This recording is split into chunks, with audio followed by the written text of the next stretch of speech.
নমস্কার বন্ধুরা, Tripura এসপিউ blog channel আপনাদের সবাইকে স্বাগতম। বন্ধুরা, ত্রিপুরা রাজ্যের মধ্যে কিন্তু আবারও চাকরি কেলেঙ্কারি। ইন্টারভিউর পর কিন্তু বাতিল হলো চাকরি প্রক্রিয়া। দেখুন বন্ধুরা, এটা কিন্তু ত্রিপুরাতে নতুন নয়। তো আবারও চাকরি কেলেঙ্কারিতে জড়ালো রাজ্য সরকার। চাকরি দুর্নীতি প্রকাশ্যে আসতেই ইন্টারভিউ নেওয়ার 3 বছর পর কিন্তু সম্পূর্ণ নিয়োগ প্রক্রিয়া বাতিল করতে বাধ্য হলো বেকার বিরোধী সরকার। তো আজ রাজ্য সরকারের অগ্নি নির্বাপক দপ্তর বিজ্ঞাপন দিয়ে প্রকাশ্যে চাকরি প্রক্রিয়া বাতিলের ঘোষণা করে দিল।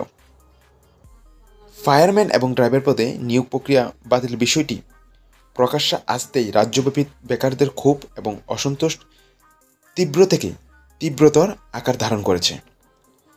দেখুন, এক একটা নিয়োগ প্রক্রিয়া কিন্তু 3-4 বছর ধরে কিন্তু ঝুলে রয়েছে। তাই এই কথাটা বলতে যে 3-4 বছর পরে যদি নিয়োগ প্রক্রিয়া ক্যান্সেল করে দেওয়া হয়, তাহলে বেকারদের মনে কি ভাবনা চিন্তা আসবে বলুন। তার উপরে কিন্তু স্পেশাল এক্সিকিউটিভ সেম আজকে থেকে 3 বছর 4 বছর হয়ে গেল। স্পেশাল এক্সিকিউটিভের জন্য সবাই অপেক্ষা করে রয়েছে, কবে আসবে স্পেশাল এক্সিকিউটিভের মেরিট লিস্ট। সবাই কিন্তু আশায় বুক বেঁধে রয়েছে যে নিশ্চয়ই কালকের দিনটা আমাদের একটা ভালো দিন আসবে। বর্তমান পরিস্থিতি এমন পর্যায়ে এসে ঠেকেছে যে বেকার বিক্ষোভের ভয়ে শাসক দলের বেহাল দশা। তো রাজ্যের ইতিহাসে এই প্রথম সংবাদপত্রে বিজ্ঞাপন দিয়ে খুদ রাজ্য সরকার বলছে ফায়ারম্যান এবং ড্রাইভার পদে গোটা নিয়োগ প্রক্রিয়া ত্রুটিপূর্ণ। দেখুন, খুদ বিজ্ঞাপন দিয়েছে যে ফায়ারম্যান ড্রাইভার নেওয়া হবে, ফায়ারম্যান নেওয়া হবে। এখন বলছে যে সম্পূর্ণ নিয়োগ প্রক্রিয়া ত্রুটিপূর্ণ, যা এক প্রকার নজিরবিহীন ঘটনা। ফলে রাজ্য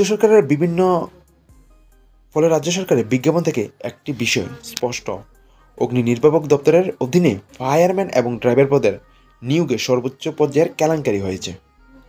দেখুন, এটা থেকে স্পষ্ট বোঝা যায় যে অগ্নি নির্বাপক দপ্তরের অধীনে ফায়ারম্যান এবং ড্রাইভার পদের নিয়োগে কেলেঙ্কারিতে হয়েছে। তো অবাক করার বিষয় হলো 2022 সালের এপ্রিল মাসে 1362টি ফায়ারম্যান এবং 248টি ড্রাইভার পদে নিয়োগের বিজ্ঞাপন দিয়েছিল রাজ্য সরকার এবং অগ্নি নির্বাপক দপ্তরে। সেটা এই বিজ্ঞাপন মূল্যে ফায়ারম্যান পদ এবং ড্রাইভার পদ মিলিয়ে প্রায় 12,000 বেকার কিন্তু আবেদন করেছেন এই পদের জন্য, যেটা ফায়ারম্যান এবং ড্রাইভারের জন্য। এরপর 2022 সালের ডিসেম্বর মাসে আগরতলা, বিশ্রামগঞ্জ, খোয়াই, উদয়পুর, আমবাসা, কৈলাস শহর, বিলুনিয়া, ধর্মনগরে ফায়ারম্যানের ড্রাইভার পদে লিখিত পরীক্ষা হয়। এ পর্যন্ত সবই ঠিক হয়েছিল। এরপর সব কিছু থমকে যায়। যদিও ফায়ারম্যান এবং ড্রাইভার পদের চাকরি প্রার্থী বেকারদের চাপে চূড়ান্ত মেধা তালিকা প্রকাশের প্রতিশ্রুতি দিয়েছে আরক্ষা দপ্তর, তবে প্রতিশ্রুতি কার্যকর হয়নি। উল্টো সম্পূর্ণ নিয়োগ প্রক্রিয়া রাজ্য সরকারের দায়ী ছাড়া মনোভাবের জন্য বর্তমানে বিষ বা জলে। 3 বছর রাজ্যের মেধাবান যুবকদের সাথে প্রতারণা হয়েছে। একটি পরীক্ষার ফলাফল প্রকাশ 3 বছরও করতে পারল না রাজ্য সরকার, সেটা অগ্নি নির্বাপক দপ্তরে। এখন বলছে এই পরীক্ষা গ্রহণ ত্রুটিপূর্ণ পদ্ধতিতে হয়েছে। দেখুন কি বলছে, যে পরীক্ষাটা নাকি ত্রুটিপূর্ণ পদ্ধতিতে হয়েছে, তো যা গত 3 বছরেই ধরা পড়ল না। অথচ এই নিয়োগ প্রক্রিয়াকে সামনে রেখে 2023 সালে সরকার পূর্ণ গঠিত হলো। এভাবে কিন্তু রাজ্যে বেকারদের কিন্তু ঠকানো হচ্ছে, সেটা সরকারি চাকরির নামে।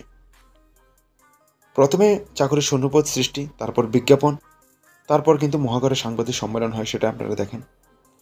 এরপর বিজ্ঞাপন প্রকাশ, আবেদন সংগ্রহ, পরীক্ষা গ্রহণ, চূড়ান্ত ফলাফল প্রকাশ এবং অফার বন্টনের নামে বেকারদের চাকরি জীবন থেকে 6 বছর গায়েব হচ্ছে। এর মধ্যে আবার অনেক নিয়োগ প্রক্রিয়া যাচ্ছে আদালতে, আবারও মাঝপথে বন্ধ হচ্ছে নিয়োগ প্রক্রিয়া। এবার ফায়ারম্যান এবং ড্রাইভার পদের নিয়োগ প্রক্রিয়ার একই পরিণতি হলো। এখন নতুন করে নিয়োগ প্রক্রিয়া গ্রহণ থেকে অফার বন্টন পর্যন্ত আবার ন্যূনতম 6 বছর লাগবে। এরই মধ্যে বিধানসভা নির্বাচন হয়ে যাবে। ফায়ারম্যান এবং ড্রাইভার পদের নিয়োগ প্রক্রিয়ার নামেও রাজ্যে বেকারদের চাকরি জীবন থেকে ন্যূনতম 8 বছর গায়েব হবে। এভাবেই সরকারি চাকরির নামে রাজ্যের বেকারদের নিয়ে ছেলেখেলা করছে। বেকারদের বিক্ষোভে পড়ে চাকরি প্রদানে বাধ্য হচ্ছে সরকার। এর অন্যতম নিদর্শন হলো শিক্ষক, কনস্টেবল, জিআরবিটি নিয়োগ প্রক্রিয়া। দেখুন, এখানে চাকরি কেলেঙ্কারি তো হয়েছে, সেটা 3 বছর পরে যদি এমন বলা হয় তাহলে বেকারদের মনে কী অনুভব হবে? তার উপরে স্পেশাল এক্সিকিউটিভ, সেটা কী রেজাল্ট বেরোয় এবং কী শোনার কথা সেটা অপেক্ষায় রয়েছে বেকাররা। কারণ তারা ভাবছে ফায়ারম্যান ক্যান্সেল হয়ে গেছে, এখন স্পেশাল এক্সিকিউটিভ কী জানি কী হয়। সেটা ভেবে যারা স্পেশাল এক্সিকিউটিভের জন্য জমা দিয়েছেন এবং যাদের মেরিট লিস্ট নাম আসার কথা, তারা কিন্তু হতাশায় ভুগছে। তো এখানে ফায়ার সার্ভিসের যে নিয়োগ প্রক্রিয়া সেটা তো ক্যান্সেল হয়েছে, সেটা আপনারা বিভিন্ন বিজ্ঞপ্তিতে দেখেছেন। এখন সামনের দিনে কি হয় সেটা এখন দেখার বিষয়, এবং আমরা অতি সত্বর স্পেশাল এক্সিকিউটিভের রেজাল্ট চাই। কবে দেওয়া হবে স্পেশাল এক্সিকিউটিভের রেজাল্ট? তো আজকের ভিডিওটি এই পর্যন্তই। ভিডিওটি যদি ভালো লাগে অবশ্যই লাইক, কমেন্ট এবং শেয়ার করবেন। আমাদের চ্যানেলে যদি নতুন হয়ে থাকেন অবশ্যই চ্যানেলটিকে সাবস্ক্রাইব করবেন। Thanks for watching. জয় হিন্দ, জয় ভারত।